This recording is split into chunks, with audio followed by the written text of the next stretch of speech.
All right, hello and welcome to the Parsha class, Parshat Ki Tavo, with the commentary of Taam Dagan, currently unpublished, but we'll see what we can do about that. We'll see if there's any corrections we can find while we're going through the Parsha. And again, Taam Dagan, we try to go through the Parsha and find references to food and lessons that we can learn in terms of food halacha and food hashkafa, food philosophy, etiquette, all kinds of things. Let's definitionally what we can see as well. So let's without any further ado, the parsha begins talking about, you guessed it, food, the bikurim, the first fruits. Fruits happen to be food, and the farmer in Israel, as it talked about earlier in the Torah, all the way back in Vayikra, in the middle of Vayikra, it talked about the idea that the farmer, in order to sort of show his gratitude towards Hashem for the fact that he has a plenty in his field, that water rained down in the proper amount, in the proper, ferocity, for lack of a better word, and therefore the grain grew well. They have fruit, and the farmer is then supposed to take the first of each fruit, tie a ribbon around it. He cannot eat it. He cannot give it to his servants or to his family or to his animals or anybody else. And he's supposed to take these fruits and bring them to Yerushalayim and give them to the Kohen to eat there. There's a whole process of things he's supposed to say at this point, and that's where our parsha takes us. In fact, our parsha doesn't give us the rules really of the bikurim. There's mishnayot to talk about them, but our parsha gives very little of the details. It just says what you're supposed to do when you bring them. So there's already like a presupposition that you're, you know, going to bring them, and so what you're left with is what the Torah tells us is what they're supposed to say. So as it says, "V'lakachta," and you should bring them, "Merishit kol pri adama," the beginnings, the first of all the fruit of Israel. By the way, interesting, worth pointing out. Again, we're using the word for first is the word reshit, right? You might have that might sound similar to the very first word in the Torah of Bereshit, which everybody, well, most people translate as "in the beginning," which is a problem because this is not the beginning of the fruit. This is the first fruit. And in fact, that's what Reshit actually means. Reshit, like the word Rosh, the beginning of something, the head of something. So the head, the beginning of the creation of the world is probably a better translation than the beginning. A better translation would have been at, the first thing in the creation. Anyway, uh, not for now, really. So again, you're supposed to bring the first fruit of your land, and these, by the way, it's explained is the commentaries explain Rashi in particular that we're talking about this. The first fruits have to come from the seven species. We'll talk about that in just a moment. Asher tavim ma'artzecha asher Hashem Elokecha notein lach. That's how you know it. It's supposed to bring it from the land that Hashem gave you. V'samta batene, and you're supposed to put it in a basket, v'halachta, and bring it el hamakom asher yivcha Hashem Elokecha l'shaken shemo sham, to the place that Hashem has chosen. You're supposed to bring these first fruit. So bikurim, first of all, in the Taam Dagan commentary here. Let's fix a few things already that I see. Sorry. Just trying to italicize the Hebrew words. Just try to be consistent with that. That's hard enough as it is. All right, bikurim only need to be given from the seven species. We've already said that. That's from Rashi. Also the Balaturim. There's a Mishnah in bikurim that says this. Anyway, bikurim are called reshit, the first.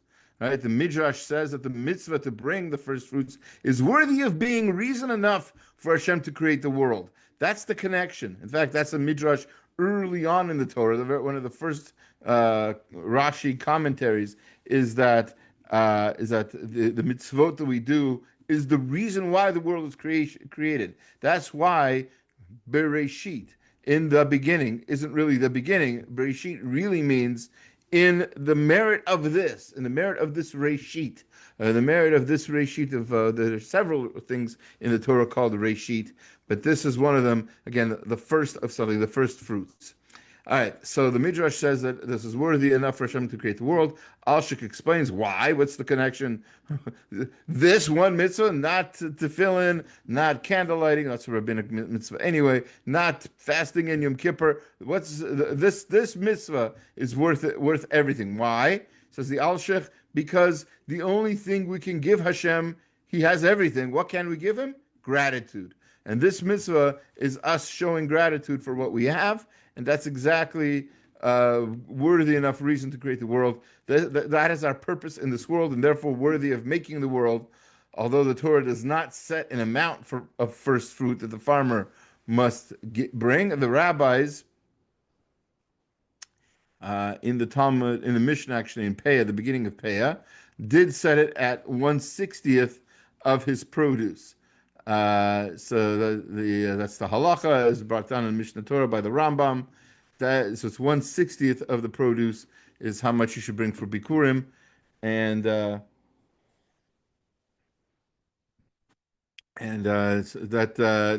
can be quite a bit, right? If a farmer has several fields and several different things that he grows, he could be bringing several hundred apples or cherries or whatever else. So, but again, it's sort of a joke, right? But we're not talking about cherries or apples. It has to be the seven fruits of Israel. So it would be pomegranates, figs, dates, grapes, wheat, barley, right? So that. Okay. Next verse says, Uvata ela kohen, go to the kohen, asher yeh b'yamim hahem, that you have in your days, which is already sort of a weird phrase, because which coin are you going to go to? The coin who was, 50 years ago? No, of course, your coin. So there's a drush about that. We've spoken about that in previous years. But to get back on target here, the Marta Levin, you should say to him, yom la Hashem elokecha. I will say today to Hashem your God, Kivati el haaretz, you brought me to the land. Asher nishba Hashem la'avotenu latet lanu, that Hashem promised to give to us, He promised it to our forefathers. Now this is called the vidui maser. This is the confession that the person bringing the bikurim says, and it's interesting that it needs to be said to the kohen. Why? Because that's how you show, according to Rashi, that's how you show appreciation for something that somebody else did for you. You don't tell the person thank you. Tell somebody else what a nice thing that person did. Well, now we're not talking about people. We're talking about Hashem. But we're to acknowledge to another person that Hashem did a kindness for you, and especially something that He had promised to do. That is how you show Hashem gratitude. And of course, that is the whole source of this mitzvah, that great reason for creating the world.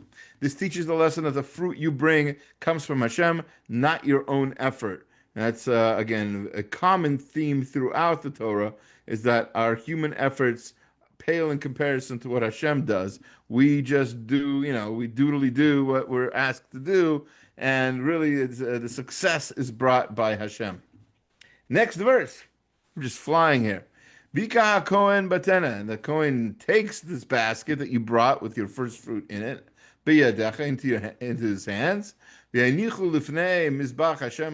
puts it down next to the altar of Hashem your God. Now, there were different baskets brought by different people. The rabbis tell us that the basket of a poor person offering Bikurim was kept by the Kohen, as opposed to the gold and silver basket of the rich. So if a rich person brought their Bikurim, some big landowner, lots of fruits, lots of farms, right? And he brings his basket. His basket is going to be all very decorative, very fancy. Bought from one of the, Zorfim or something, one of those gold and silver companies. So it's going to be maybe imported from, from Denmark or whatever. made with diamonds studded and everything else. So the Kohen doesn't have a need for that. He can give that back to the rich person. So then, why is he keeping the poor man's basket? And there's two reasons for it. One is it brings merit upon the poor person who most likely made the basket with their own hands, right? They made that basket, they didn't buy it, right? And number two, the materials were most likely made from the leaves and branches of the Holy Land. This is a holy basket. He didn't go and fetch, the palm trees from California to make this basket. He's a poor man. What's he going to use to make the basket? He's going to weave it together from what he has around him, and that's most likely going to be the holy plants of the Holy Land. By the way, that last comment was it's marked here in the footnotes as an anonymous Malbim editor. So the Malbim doesn't really have didn't finish his commentary on Sefer Devarim. So editors of his added things to it, maybe based on his teachings or based on his style. Not my place. I'm not expert enough to know. And seems that it wasn't the Malbim who said this, but one of his editors, and we don't know which one, hence anonymous. Okay, next verse for today. We're going to skip 8 verses to chapter 26, verse 12. And it says here, Ki tichalel aser et kol maaser tvuratcha. When you're done giving the maaser, the 10% of all of your tuvu, of all of your growing plants, right? B'shana hashlishit, in the third year. Shnat hamaser is on the third year, and on the sixth year were the years that the maaser had to be given from the 10% of the value of the produce of your field. V'natata leLevi, it was supposed to be given to the Levi, lager, leatom, la'amana. It was supposed to be given to the Levi, to the, we're saying ger, you usually translate it as convert, but as we've seen in previous classes, at least according to the opinion of Rambam and others, this is talking about people who decided to live in Israel, were not Jewish, but had eschewed, pushed away idolatry. So they accepted the 7 laws of Noach, and they're good, well-behaving Gentiles. They're allowed to live in Israel. So that's what it usually means by ger. And that person was supposed to be supported also by Yard Tzedakah. Le'atom, that's the orphan, le'almana, the widow. V'achlu b'sharecha v'saveu. They should eat in your within your gates, and they should be satisfied. They should be complete. Now, eating. Did you say eating? Well, that sounds like maybe that's something we should talk about in this book that has to do with food. So the halacha is oznaim laTorah.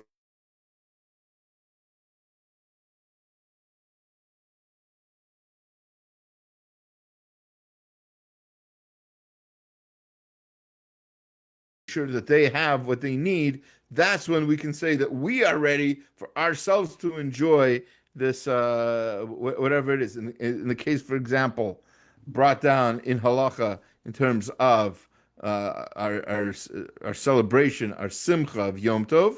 Our simcha of Yom Tov is incomplete if we haven't also spent some money to give to the poor to make sure that they have a simchat Yom Tov. It's a whole other feeling when you're biting down into your brisket or whatever, fish head or whatever you're eating, right? Yeah, just the thought that that I know there's a poor person, so and so somewhere who can enjoy their Suda today also. They also can afford round challahs and sweet wine and everything else, and they're enjoying their Yom Tov. Now I can enjoy my Yom Tov. But that's also true for Maaser as well. That's what that verse tells us. Okay, and again, there's another vidui Maaser, another thing that you should sort of quote unquote confess. Vidu is usually translated as confession. And here he said, Amartu lifnei Hashem Elokecha ba'arti hakodesh min habayit. He said to Hashem, your God, I put away the holy things out of my house. Right? I did what I was supposed to do. I made sure none of the holy things, none of the hekdesh got mitamid, became tameh, became impure. And that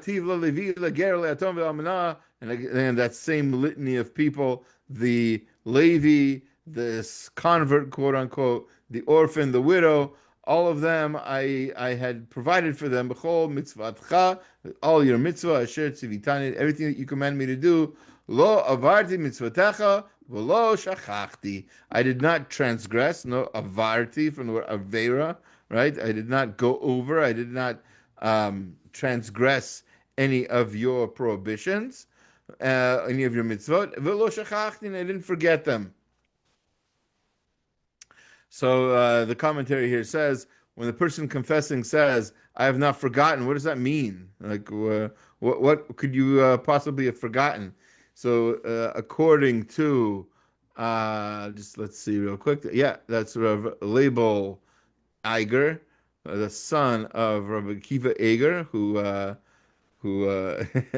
in his father's estimation, sort of went off the derech a little bit, in that he became Hasidic.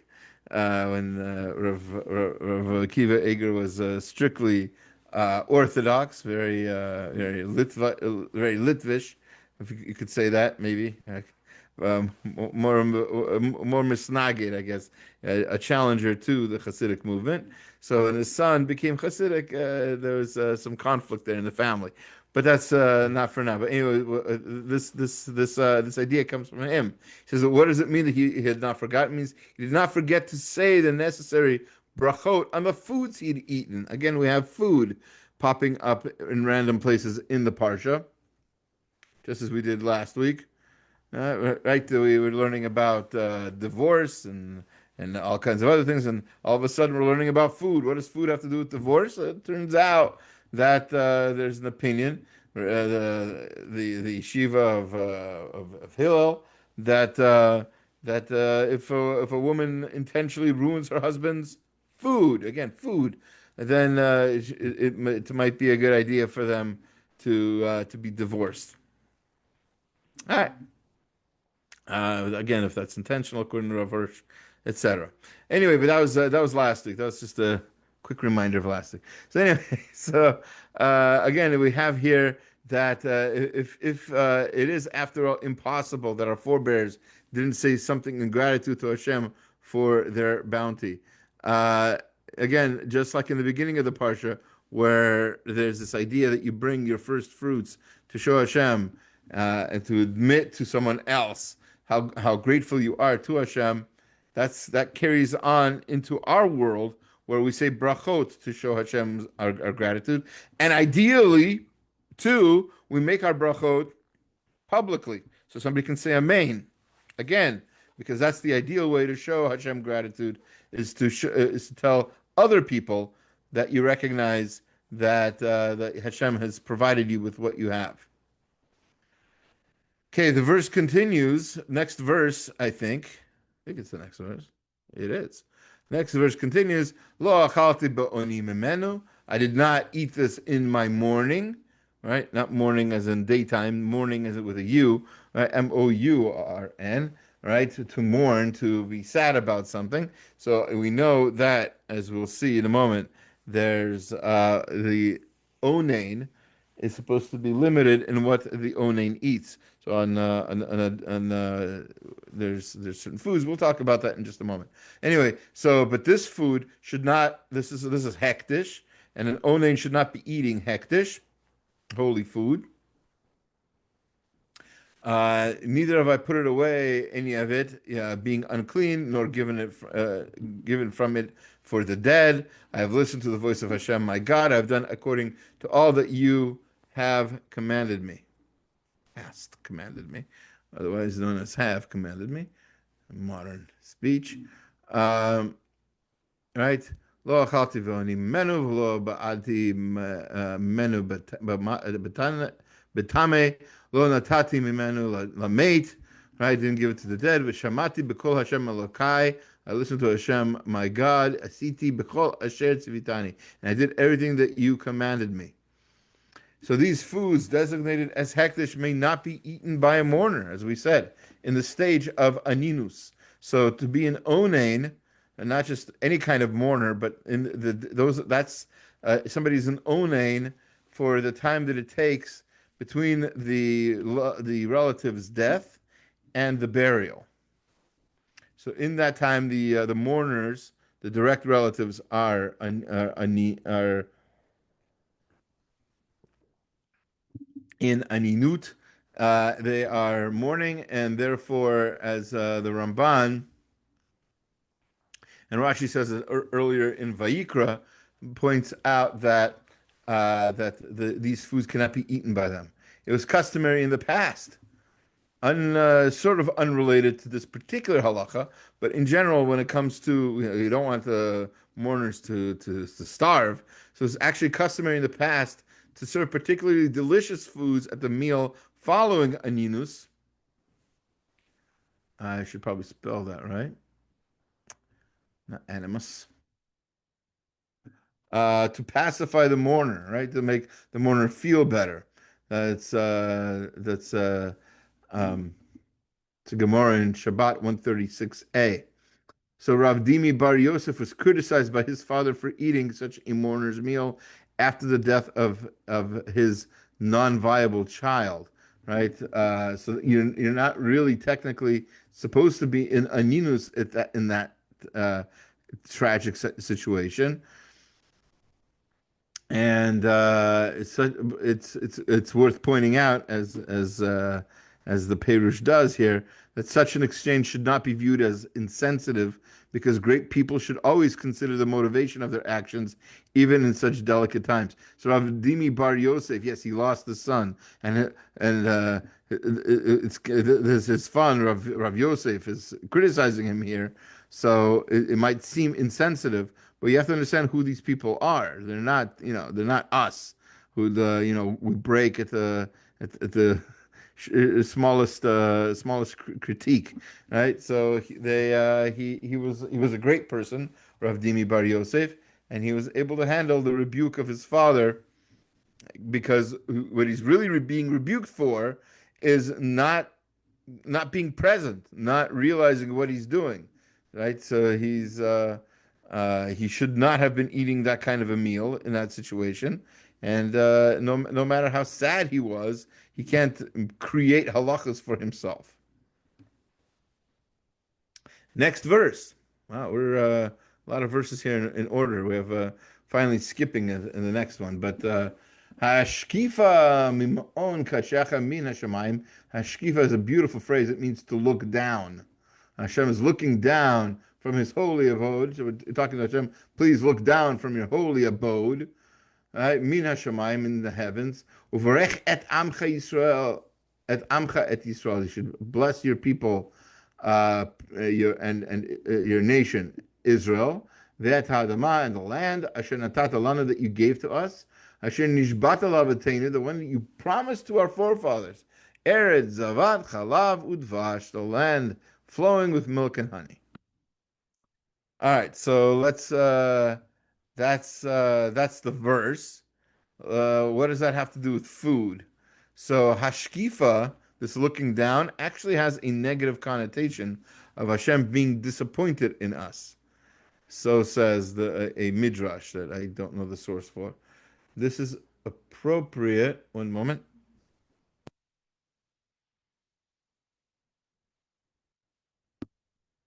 Sorry. You hear me? We still, yeah, okay. Yes. Okay, cool. So hashkifa means to look down, has a negative connotation of Hashem being disappointed in us. This is appropriate for the blessing of the vidui maaser, which is what we're talking about, this confession, because prosperity can easily have a negative influence on people. In other words, we're rich, we're happy, we've got it all. Wait a minute. Hashem is hashkifa. Hashem is looking down on us. This is a problem, says the Katav Sofer. right? Only by giving maaser and tzedakah to support the less fortunate does one turn wealth into a positive source of merit. So said Rav Yosef Chaim Sonnenfeld, and that's sort of the idea. So it's actually we're asking Hashem to look down on us because we recognize it's a beautiful sort of psychological insight here. We're recognizing the fact that it's sort of a bad thing that we've made it. We're making it rain, and that's not great. And it's just a very powerful, just one word sometimes. Understanding its how do you say like its connotation uh, is uh, is very enlightening. Again, we have to support the poor. We have to make sure they're well fed before we have what to celebrate. Okay, now we're skipping 10, almost sorry, 11 verses to a part where the Hashem tells Moshe to split up the 12 tribes into six and six. Six tribes are going on one mountain, six tribes are going on another mountain, Har Eval, Har Grizim, and there are going to be a series of blessings and curses, and those are going to, those six tribes on each are going to sort of represent those blessings and curses. So one of the curses has to do with food. Before we get to the blessings and then the tochacha of this week's parsha, well, let's see what this particular blessing is. It says, "Arur asher yakim et divrei haTorah." Cursed is the one who does not agree with the words of this Torah. Lasot otam mar kol ha'am amen, and then they do something that's against the Torah, and the whole nation says amen. That's basically the format of a few verses in a row there regarding this parsha. So the curse on someone who ignores the Torah applies to someone who is indifferent about mitzvot, not someone who sins out of desire. This is the important thing. Second, not someone who sins out of desire, like one who eats non-kosher meat to satisfy one's lust. This is brought down in the Ramban. Excuse me. Um, so I have written down here, I didn't write it out yet, but there's a beautiful story about this idea that's told, I think, in the name of Rabbi Levi Yitzchak of Berdichev, the Berdichever Rebbe. So the story goes that it was Yom Kippur, and somebody gets his attention and says there's Menachem outside, and he's eating. It's Yom Kippur, and he's eating. So this is already the beginning of the Hasidic movement, and there were people that the reason for, if you recall, the reason for the Hasidic movement is because the people were dropping off, and some people felt that the Hasidic movement would re-energize Judaism and make sure that modernity did not take them away from us. So there's somebody who apparently was in the clutches of modernity and eating something on Yom Kippur, and they asked the Rebbe to come stop him, do something. So he goes out. He sees this Menachem, or whatever his name is, and he says to the man, he says, "B'te'avon." B'te'avon is Hebrew for enjoy, eat with enjoyment. It's a phrase mentioned in the Talmud as well, and the Talmidim are just dumbfounded. What just happened here? We thought the Rebbe would go out and stop this man, and he's almost encouraging him. What's happening? So Rav Levi Yitzchak of Berdichev, famous defender of the Jewish people, he said to his students, there are two reasons why somebody might sin, as we see in this verse. There's one sin that somebody does something because lahachis, they just want to stick it to Hashem, right? And then there's sins that people do out of pleasure, out of enjoyment. And there's other sins that people just do because they don't know any better. They don't think about it. Then, like we said earlier, they're not present altogether. And so here you have this guy. He seems to be eating to upset Hashem, lahachis, on purpose.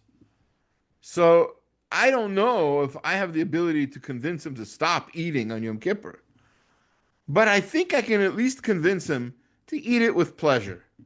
Because eating it with pleasure is at least better than trying to, rebel against Hashem. At least he's doing it because he has lust, he has desire, he doesn't know how to control himself. He's really hungry. He has nothing else to eat, and so he's going to eat on Yom Kippur. That's as bad as that might be. It's better for him to do that with pleasure.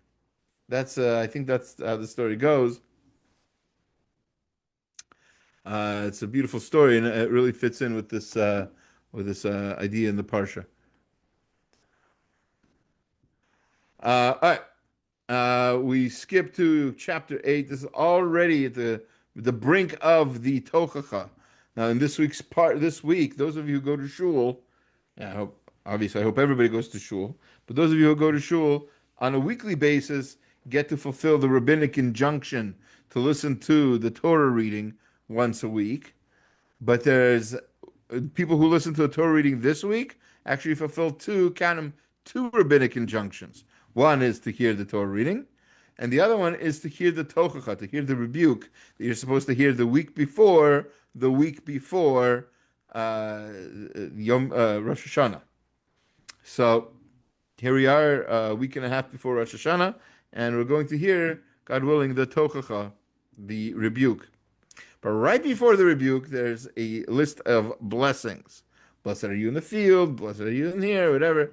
So one of them is Baruch Tanacha Umishartecha. Very short verse, 3 words. Blessed is your basket and your kneading trough. So these are food-related things, right? You carry food in a basket. You knead food. You create. You make your bread in a basket. More about bread shortly. But the blessing over food comes through the objects of mitzvot. It's kind of an interesting thing that Oznaim Torah points out that your basket is what? The way you carry food to bring to others. Right? That becomes an object of mitzvah. It's not just that we're blessing your refrigerator. We could have we're blessing your pantry. We're blessing the thing that you do the mitzvot with. You do the mitzvah of making challah with your kneading trough. You do the mitzvah of supporting the poor with your basket. So that's how you're being blessed. A blessing by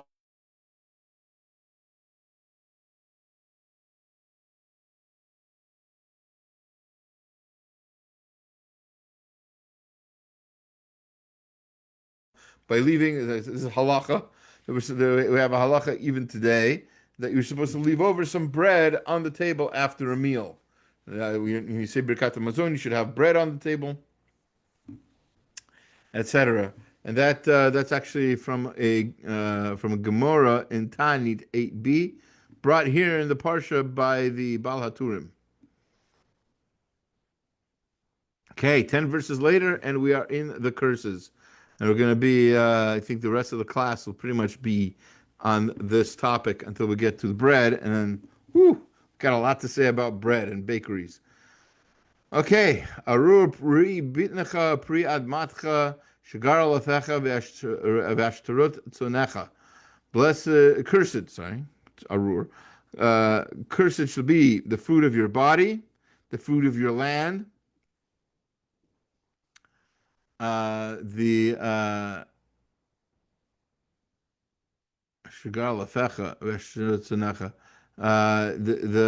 what you grow, and the curse on your flock, on your animals. So in the blessings, interestingly enough,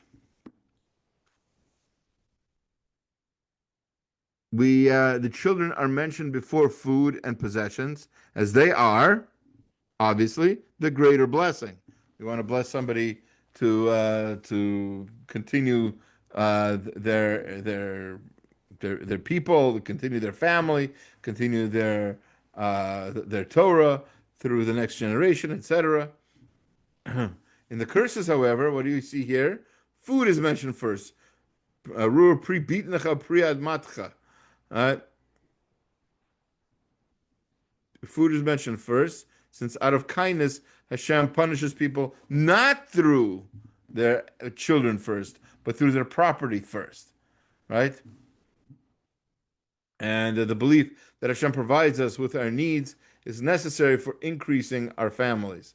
So once we said Oznaim Torah on an earlier verse, sorry, uh, yeah, one verse earlier, was saying that understanding this, really believing that Hashem provides us with what we need, again with our food and our stuff, that's how we're able to then increase the next thing, then to increase our families. All right, let's skip some more. Uh, and 28 verse 24. Yitain Hashem et matar artzecha. Hashem will basically make it rain on your land. Avak v'afar, powder and dust. That's terrible, right? That you don't want it to rain that. We saw in Phoenix a few weeks ago the dust storm there. So it's that's not the kind of rain we want to see. Ma mina shemayim yerech alecha ad shemadatecha. Right? So it's from the heavens it's going to come down upon you until you are destroyed. So one of the curses that will fall upon the Jewish people when they do not listen to Hashem is this lack of food due to rain falling at the wrong times, ruining the crops. I believe that's Harashi. Right? Rav Sheshet claims in the Gemara that he fasted sometimes on Erev Pesach. Now that's a problem. He can't fast on Erev Pesach because Erev Pesach is the day of the Korban Pesach. So he had to eat from that. He had to eat korbanot. So it couldn't have been fasting. Therefore, says the Sdei Chemed, what he meant was that he tried to eat as little as possible, and that is also called fasting. So this lack of food is so significant that it's basically it's akin to not eating at all. Interestingly enough, in these situations, sorry, let me see. That's right. We're not allowed to speculate and profit in Israel, particularly, and perhaps in according to different opinions, whether that includes other Jewish communities, but especially when it comes to essential goods such as wine, oil, and flour. When others are lacking in these things, we're supposed to do our best to make sure that everybody has, and we don't try to make an extra profit on these things when people are lacking these things. All right, when Rabbi Lazar recalled seeing a bird that successfully pilfered a juicy piece of meat, Rabbi Yochanan responded with a memory of seeing an adolescent boy and girl walking together innocently without sinning. Well, what kind of response is that? There's a bird with lots of meat. That really got a good piece of meat there. And yeah, well, I saw a boy and a girl, and they weren't doing anything wrong. What does one thing have to do with the other? So the Vilna Gaon says the relationship in these two memories is that there is plenty when people behave as they should. So as long as people do what they should, there's not going to be these kinds of curses and this kind of famine to worry about. Next verse for us, 6 verses later, chapter 28, verse 30. I think there's a total of, if I'm not mistaken, like 60 or 70 verses of the curses. That rhymes. Asher teresh, isha teres. You'll do arisa. You'll betroth a woman. The ish acher Ishkavena. And another man will lie with her. Buy it, even though you'll build a house. Lo tashivo, you're not going to be able to live in it. Kerem tita, velo techalalenu, and you're going to plant a vineyard and not be able to eat its fruit and enjoy it. Again, of all the things we could curse people with, and there's a lot of other curses as well, as I said. One of the curses that will occur to the Jewish people when they do not listen to Hashem is the inability to enjoy the fruit of the vineyard that are rightfully theirs. Now, obviously, we've already got a curse about food. The last verse we talked about, where there's not going to be enough food because there's going to be a lack of rain. But here, even when there is enough fruit, even when there is enough rain, there's also a separate curse of the inability to enjoy the fruit of the vineyard that should be yours to enjoy.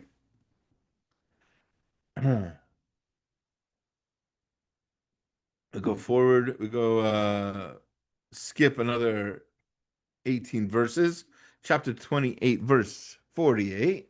He says, Vavata et ovecha, you're going to serve your enemy, Asher Yishalchenu Hashem Bach, that Hashem is going to send you to, right? Bara'av Tzama Uvi'irom, you're going to be in hunger and in thirst and unclothed. Uvichoser Kol, you're going to be missing everything. Nothing. O Barzel, he's going to put the yoke of iron al tzavarecha on your neck, aj hashmido otach, until you are destroyed. So that's another major curse of these series of this tochacha, this rebuke. And one opinion so what does it mean? You will have want of everything. In want of you'll be missing everything. What does that mean? So one opinion includes salt and fat into which to dip one's bread. That's something that we're supposed to do. Some things are made to be condiments for bread.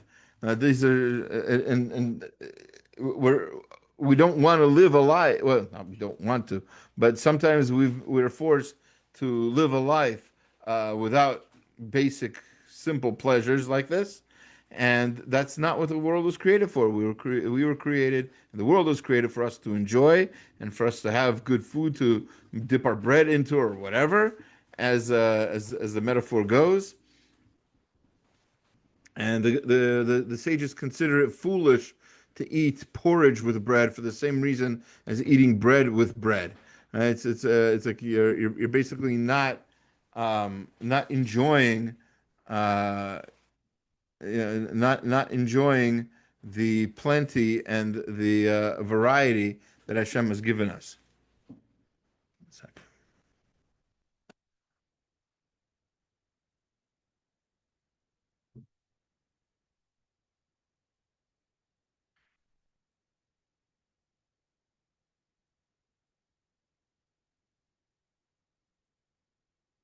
Okay, next verse. Okay, chapter 28, verse 53. Still skipping along in the curses, and you see so many of the curses have to do with food or food-related things. It's a sort of an interesting thing. So here you have this is probably the most graphic one. Ve'achalta pri vitnecha, you will eat the fruit of your own body. In other words, you will eat your own children. Asher banecha, basar banecha uvnotecha, the meat of your sons and your daughters. Asher natan lecha Hashem elokecha, that Hashem gave you. B'matzu matzok asher yatzik lecha oivecha. And you're going to do this when you're besieged, when you're surrounded, when you're not able to access food and other things because of your enemies. So the stress that occurs during a siege is due to a lack of food. Again, food of all things, right? In a time of famine, part of the difficulty is the need to eat lower quality breads. Gemara tells us that there's such a thing as lower quality breads, like the one Hashem describes to Yechezkel. That's that ironic, the Ezekiel bread, with all the spelt and the this and the that inside of it. So that's actually that's that verse, chapter 4, verse 9 in Yechezkel is actually a curse, right? This is what Hashem wants Yechezkel to make to demonstrate how disappointed he is with the Jewish people at the time. Bread made especially from barley is hardly satisfying and is even considered to have an unappealing shape. So, which is also important. How food looks is also a major effect. A major way of deciding what we like to eat and such. Okay, with no the last verse here that we're gonna look into today is we have a lot to say from various sources, both Jewish and secular. And if you'll just permit me, I'm going to read a little bit from some other books on this topic because I think it's fascinating, really. So it says "V'hayu chayecha teluyim lecha mineged." Your life is going to like be hanging on the balance. You're not going to be sure what's happening. Ufachtach laila v'yomam. You're going to be afraid at night and in the daytime. V'lo tamin b'chayecha, and you'll never feel tamin from the word amen, from the word you'll never feel confident in your life. You won't be sure if you're going to live or die. So that's at least part of the verse. So say the commentaries. Let's start with Rashi. Uncertainty is something that happens when one must depend on a market for one's food and on a baker for one's bread. So that's going to be our little connection here, right?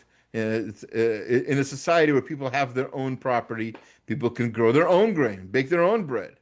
This curse of having to buy bread of others is effective because it indicates that the person may have funds now, but does not know what the next day may bring. You don't know what's going to be tomorrow. You don't know if if you're relying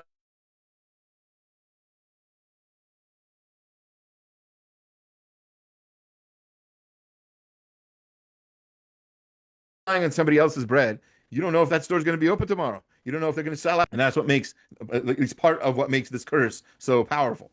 Although the sages forbade Jews from eating breads made from the five grains when baked by non-Jews to avoid close associations that may lead to intermarriage. This is called pat akum, right? The bread of non-Jews. There is an opinion that a Jew may buy bread from a Gentile baker if no other bread is available for purchase. So this is a Gentile baker, not an individual, right? According to others, since there's little chance of such a relationship with a commercial baker, such bread is always allowed. Yeah, right? And so in America, this nutritional. So here's a quote from Movable Feasts by Sarah Murray. So she writes, in America, this nutritional grain, in other words, wheat, had risen at the hands of colonial farmers to a position as the preeminent crop of the United States. Even before the American Revolution, a casual visitor to what were the British colonies might have been able to predict the rise of U.S. wheat to global dominance. Field upon field of the golden crop, waving and shimmering in the breeze, dominated the landscape, extending north into New York's Hudson Valley and west into the Mohawk Valley. By the late 18th century, farmers were no longer modest settlers eking out a subsistence living from the land. They were skilled agriculturalists seeking new markets. Moreover, with war consuming Europe's energies, demand for American wheat was growing rapidly. Between 1839 and 1859, American wheat production more than doubled, as it did during the boom years after the Civil War drew to a close in 1865. While the American War of Independence created a temporary setback to commercial cultivation between 1775 and 1783, the United States was, in the 19th century, becoming a powerful player in the world grain markets. Bill Bryson writes, making food out of plants is hard work. The conversion of wheat, corn, millet, barley, and other grasses into staple foodstuffs is one of the great achievements of human history, but also one of the most unexpected ones. You have only to consider the lawn outside your window to realize that grass, in its natural state, is not an obvious foodstuff for non-ruminants such as ourselves. For us, making grass edible is a challenge that can be solved only with a lot of careful manipulation and protracted ingenuity. Take wheat. Wheat is useless as a food until made into something much more complex and ambitious like bread, and that takes a great deal of effort. Somebody must first separate out the grain and grind it into meal, then convert the meal into flour, then mix that with other components like yeast and salt to make dough. Then the dough must be kneaded to a particular consistency, and finally, the resulting lump must be baked with precision and care. The scope of failure in the last step alone is so great that in every society in which bread has featured, baking has been turned over to, you guessed it, professionals from the earliest stages. And that's really what I wanted to point out is, again, this whole idea of the baker's bread is going to be important here. He writes elsewhere, in the late 1700s, bread was thought to have been adulterated with ingredients to make it cheaper and look nicer. In his popular novel, The Expeditions of Humphrey Clinker, Tobias Smollett characterizes London bread as a poisonous compound of chalk, alum, and bone ashes, insipid to the taste and destructive to the constitution. But such charges were in fact already a commonplace by then, and probably had been for a very long time, as evidenced by the line in Jack and the Beanstalk, "I'll crush his bones and make his bread and make my bread." Right? So the idea of putting bones in bread seems to have been at least that old. The earliest formal allegations of widespread bread adulteration yet found came in a book called Poison Detected or Frightful Truths, written anonymously in 1757 by, quote, "my friend a physician," end quote, who revealed on very credible authority that sacks of old bones are not infrequently used by some of the bakers, and that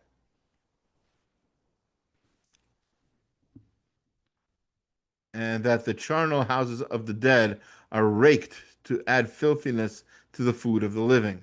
Almost at the same time, another very similar book came out, The Nature of Bread, Honestly and Dishonestly Made, by Joseph Manning, M.D., who reported that it was common for bakers to add bean meal, chalk, white lead, slaked lime, and bone ash to every loaf they made. These assertions are routinely reported as fact, even though it was demonstrated pretty conclusively over 70 years ago by Frederick A. Philby in his classic book Food Adulteration, 1934, that the claims could not possibly be true. Philby took the interesting and obvious step of baking loaves of bread using the accused adulterants in the manner and proportions described. In every case but one, the bread was either as hard as concrete or failed to set at all, and nearly all the loaves smelled or tasted disgusting. Several needed more baking time than conventional loaves, so were actually more expensive to produce. Not one of the adulterated loaves was edible. The fact of the matter is that bread is sensitive stuff. If you put foreign products into it in almost any quantity, people will notice. Although some adulteration doubtless did happen, particularly when it enhanced color or lent an appearance of freshness, most cases of claimed adulteration are likely to be either exceptional or untrue, and this is certainly the case with all the things said to be put into bread. It is hard to overemphasize just how important bread was to the English diet through the 19th century. For many people, bread wasn't just an important accompaniment to a meal, it was the meal. Up to 80% of all household expenditure, according to the bread historian Christian Peterson, was spent on food, and up to 80% of that went on bread, compared with about 1/4 today, of which a fairly high and sensitive portion was bread. For a poorer family, nearly every history tells us the daily diet was likely to consist of a few ounces of tea and sugar, some vegetables, a slice or two of cheese, and just occasionally a very little meat. All the rest was bread. Because bread was so important, the laws governing its purity were strict and the punishments severe. A baker who cheated his customers would be fined 10 pounds per loaf sold or made to do a month's hard labor in prison. For a time, transportation to Australia was seriously considered for the malfeasant bakers. This is a matter of real concern for bakers because every loaf of bread loses weight in baking through evaporation, so it is easy to blunder accidentally. For that reason, bakers sometimes provided a little extra, the famous baker's dozen. And that's what you have when you have to deal with bread made by bakers. And again, there's a curse involved. Not that somebody who uses a baker is cursed, but having to only be able to use baker's bread instead of being able to make your own, it's considered a curse. And obviously, there's a lot of mitzvot that people are missing out on if they're buying bread made by others. There's nothing wrong with buying kosher bread made by someone else. They're performing the mitzvah, or somebody's performing the mitzvah for them. Challah is being taken, etc., and obviously the quality and the quantity is going to be consistent. So there's what to say that's positive for that as well. Anyway, with that's what we have for Tavo. As you can see, another parsha chock full. Haha, get it, chalk? Chock full of things food related in the parsha. And as we'll see in God willing, next week's class of the Nitzavim, there's even food related halacha and philosophy in next week's parsha as well, as we'll see throughout the entire Torah, God willing, as we continue with Taam Dagan. Thank you for listening, and have a great rest of your night, and have a Shabbat Shalom. Thank you. Thank you.